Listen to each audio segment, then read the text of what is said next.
आज हम पढ़ेंगे रिफ्लेक्शन ऑफ लाइट। इसमें हम पढ़ेंगे सबसे पहला टॉपिक लाइट, फिर second topic nature of light, फिर third topic reflection of light and third reflection of light from plane surfaces और we can say plane mirror, और उसके बाद पढ़ेंगे लॉज ऑफ रिफ्लेक्शन। पहले पढ़ेंगे लाइट। लाइट क्या होती है?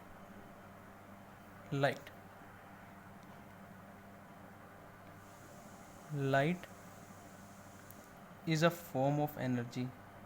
जैसे हम सब जानते हैं light is a form of energy. Light allows us to see around us. अब सेकंड टॉपिक जो है नेचर ऑफ लाइट।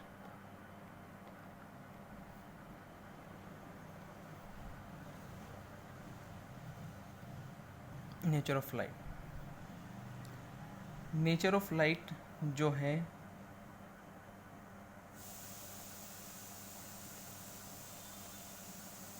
लाइट दो टाइप के हैं। मतलब जो नेचर ऑफ लाइट है वो ड्यूल नेचर है,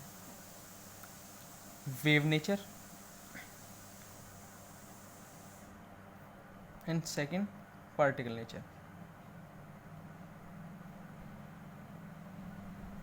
नेचर मतलब कि जो लाइट होती है वो दो नेचर शो करती है। ड्यूल नेचर होती है, मतलब ड्यूल मतलब दो, wave nature and particle nature. अब इन दोनों का अलग अलग थ्योरी है। अब देखिए, एक वेव नेचर जो होता है वो होता है वेव थ्योरी से, जो उन्होंने बताया है कि वेव थ्योरी के अकॉर्डिंग क्या है और पार्टिकल नेचर थ्योरी के अकॉर्डिंग क्या है। अब सबसे पहले wave nature theory, wave nature को देखते हैं। Light is form of wave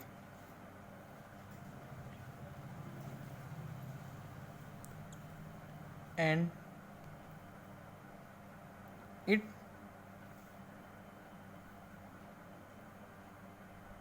require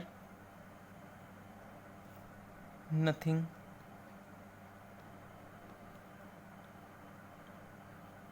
or require it not require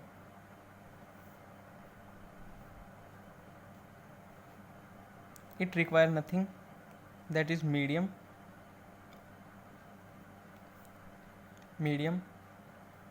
to travel. जो हमारी वेव नेचर है वो बताती है कि लाइट एक वेव है, मतलब फॉर्म ऑफ वेव है, और इसे किसी भी मीडियम की ज़रूरत नहीं होती एक जगह से दूसरी जगह ट्रेवल करने के लिए। अब particle nature.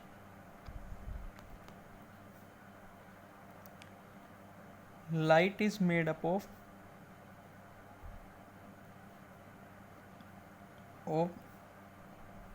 small particles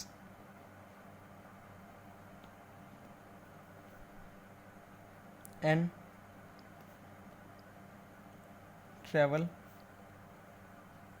in straight line.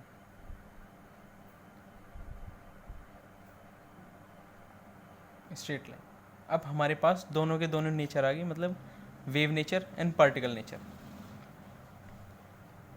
अब जो हमारा मेन टॉपिक है, जो हमारे चैप्टर का नाम भी है, reflection of light. Heading of light. इसकी डेफिनेशन मतलब बुक के अकॉर्डिंग कुछ भी हो सकती है, हर बुक के साथ मतलब चेंज हो सकती है, पर आप अपनी मर्ज़ी से भी लिख सकते हैं अगर आपको पता हो।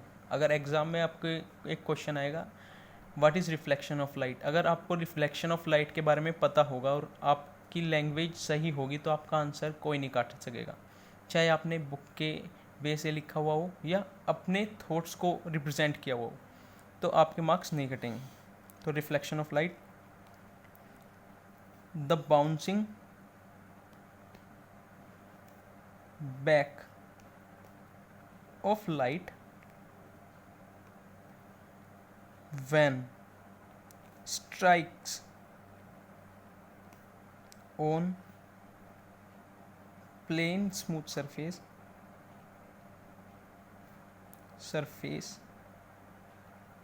the bouncing back of light when strike on plane or smooth surface. ये डेफिनेशन सफिशिएंट है, इतना भी लिखेंगे तो मतलब ये रिफ्लेक्शन की डेफिनेशन. अब इसका एक छोटा सा डायग्राम.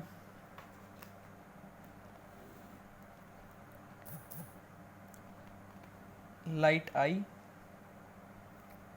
और गई. ये एरो रिप्रेजेंट करता है कि लाइट इज कमिंग.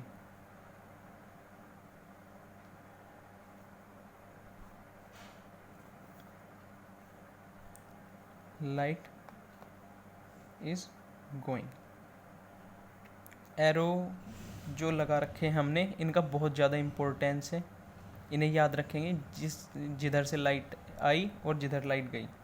और जो हमारे नीचे है ये हमारा plane surface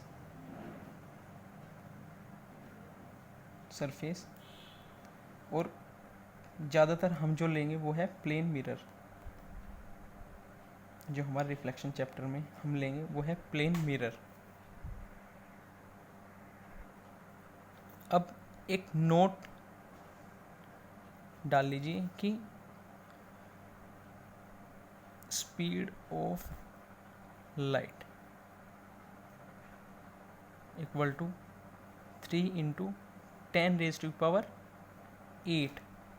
metre per second. जो हमारी स्पीड ऑफ लाइट है वो 3 × 10⁸ मीटर पर सेकेंड है.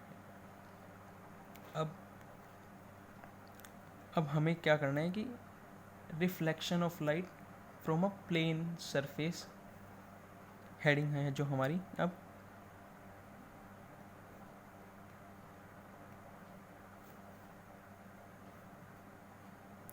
लाइट फ्रॉम प्लेन सरफेस और प्लेन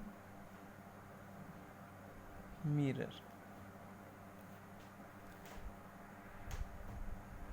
प्लेन मिरर और प्लेन सरफेस. अब देखिए ज़्यादातर हम रिप्रेजेंट करेंगे प्लेन मिरर को ऐसे.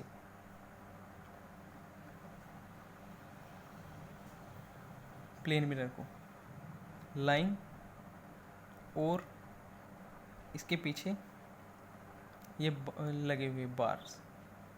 अब प्लेन मिरर,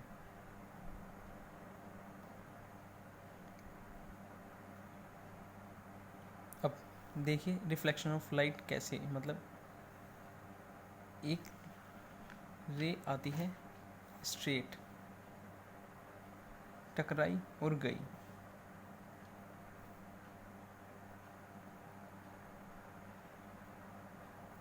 अब देखिए जो लाइट की रे आ रही है, द कमिंग एरो, उसे बोलते हैं इंसिडेंट रे.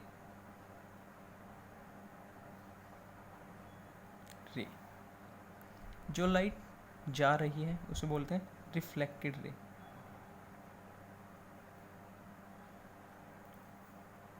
जिस पॉइंट पर लाइट टकराती है मिरर के ऊपर उसे बोलते हैं नॉर्मल. और ये हमारा mirror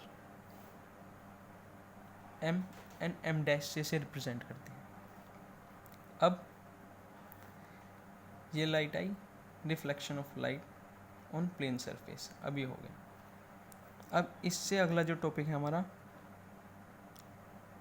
laws of reflection.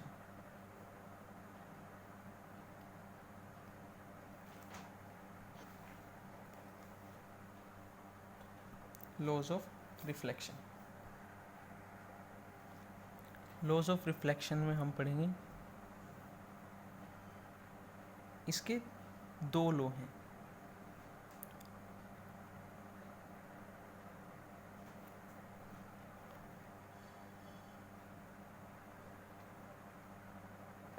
To laws of reflection.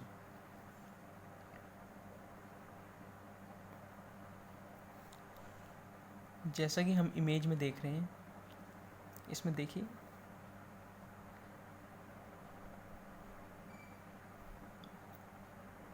Laws of reflection, मतलब अभी सबसे पहले हम इसके लॉज लिखते हैं, फिर जो इसमें टर्म्स इंक्लूड हैं वो टर्म्स भी हम लिखेंगे। अभी इसके अंदर ही मैंने बना दिया वैसे तो, पर उससे ही हम वो करेंगे। अभी इन टर्म्स को अभी डिफाइन आगे जाके करेंगे। अब सबसे पहले लो first law of reflection, the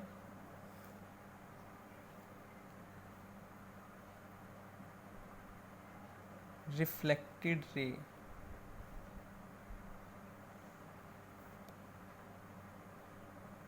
incident ray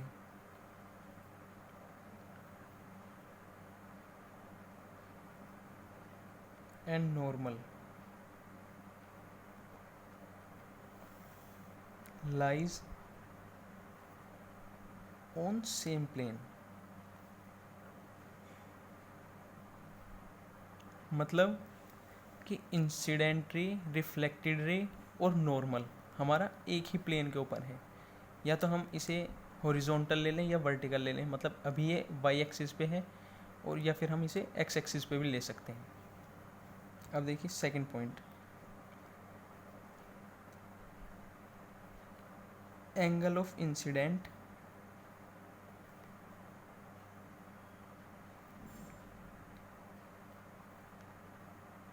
is equal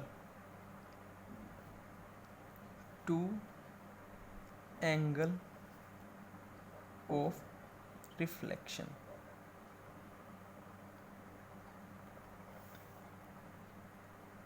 means जो हमारा एंगल ऑफ इंसिडेंट है, इंसिडेंस है, वो एंगल ऑफ रिफ्लेक्शन के इक्वल है।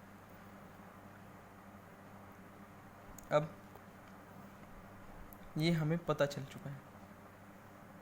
अब हमें ये याद भी रखना है, मतलब एक और नोट, मतलब अभी मुझे वो स्टार्ट नहीं कराना था, पर एक बार फिर से मैं उसे स्टार्ट करा देता हूँ, क्योंकि वो अगला चैप्टर है रिफ्रैक्शन। मतलब दो चीज़ें होती हैं, एक रिफ्लेक्शन एंड दूसरी चीज़ जो होती है वो होता है रिफ्रैक्शन। रिफ्रैक्शन, अब रिफ्लेक्शन और रिफ्रैक्शन में बहुत डिफरेंस होता है, पर अभी एक बार मैं आपको एक पॉइंट, मतलब ये इसी के साथ एक पॉइंट मतलब नोट बना के लिख लीजिए इसे, कि रिफ्रैक्शन क्यों होता है। मतलब रिफ्लेक्शन का तो पता चल गया हमें कि रे आई और गई प्लेन मिरर के ऊपर, पर एक पॉइंट लिख लीजिए, why refraction takes place.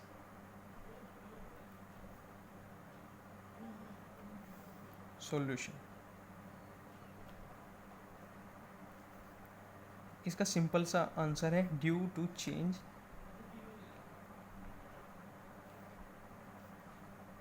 In speed of light. इसका बहुत ही ज़्यादा simple, due to change in speed of light, मतलब इसका बहुत ही ज़्यादा सिंपल आंसर है, पर ये आएगा अगले चैप्टर में, आने वाले चैप्टर के साथ ही आएगा, पर आएगा अगले चैप्टर के साथ, पर अभी मैंने आपको बता दिया। Refraction of light, why refraction of light take place. अब आपका जो वर्क है इसे एक बार लर्न कीजिएगा, मतलब जो स्पेशल इसमें नोट हैं, मतलब जैसे स्पीड ऑफ लाइट, ये सब कुछ आपको याद रखने होंगे। और रिफ्लेक्शन के बाद जो आपका अगला चैप्टर आएगा वो है रिफ्रैक्शन ऑफ लाइट। इससे पहले रिफ्रैक्शन मैं स्टार्ट करूँगा, उससे साथ साथ इसमें आप सोचेंगे कि अभी तो हमें इजी लग रहा है कि रिफ्लेक्शन की डेफिनेशन बहुत इजी है, पर आने वाले टाइम में मतलब इसके न्यूमेरिकल्स जो हैं वो थोड़े हार्ड होंगे, पर वो फॉर्मूला बेस्ड न्यूमेरिकल होंगे। अगर आपको फॉर्मूले याद होंगे तो आप वो न्यूमेरिकल कर पाएंगे, अगर नहीं होंगे तो आप नहीं कर पाएंगे। इसलिए इसे बहुत अच्छे से पढ़ना होगा, बहुत ध्यान के साथ। Thank you.